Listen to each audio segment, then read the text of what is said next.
Good afternoon, my name is Peter Ginger and we are Myers Davison Ginger Independent Financial Planners. This is the last case now, this is Sir Edward. And I mentioned here the residential nil rate band, RNRB. And what that does, it's going through now progressively people who have got property, involved with property, and it's quite restrictive. But generally speaking, 325 going up to 500,000. So for Sir Edward and his wife, their nil rate ban, that means the amount they won't pay inheritance tax on is going to be $1 million in 2020. However, because the way they've drafted the legislation on this, when you get to more than 2 million, you lose the benefit.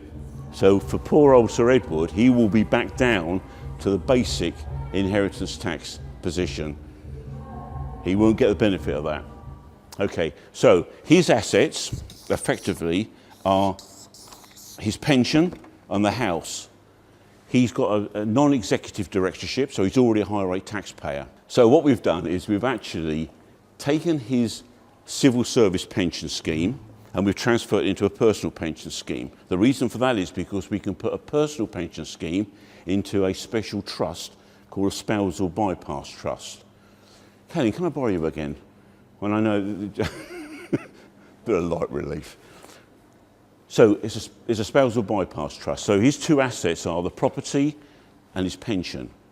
So the pension legislation now allows for this pension, which has not been started, to be put into a trust and it's kept outside of his estate, doesn't enter into his estate. What Sir Edward's problem is, and as I said, he's quite a pragmatic man, that means he lets his head rule his heart. Now, if I were to die, young Lady Edwards, Lady Edward here, may go off and find herself another man. And she may even start another family. Quite entitled to do that. But my view, because I'm a miserable old git, I do not want to be funding your new family at my expense. So what we do, we create this trust, which basically says the trustees have the control. If you marry again after I'm dead and you start another family, the trustees will say, whoa, no, you're not having that. Right, so that's taken that out of the estate, and then here we've got the property, as I said, it's £4.5 million worth. The inheritance tax on that at 40% over what would be 650 is going to be pretty high. So what we do is, because they need income, we release equity from the property and we use that to give them the lifestyle they want.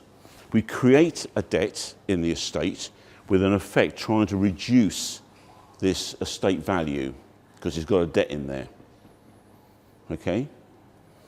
There's also another tax angle on this, but I think you've had enough of that. Okay, so if he was, without us getting involved, he'd be paying 40% inheritance tax on the property.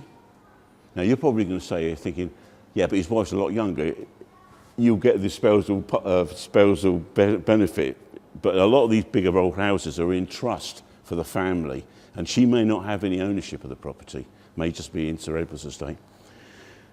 So if he were to take the income from the pension, he's already a 40% taxpayer, he'd be paying 40, if not 45% on this pension. So that's a double whammy. Okay, so I'm not suggesting that's provocative because we've got all of these general anti-avoidance rules to contend with now, but I think that's a pragmatic attitude.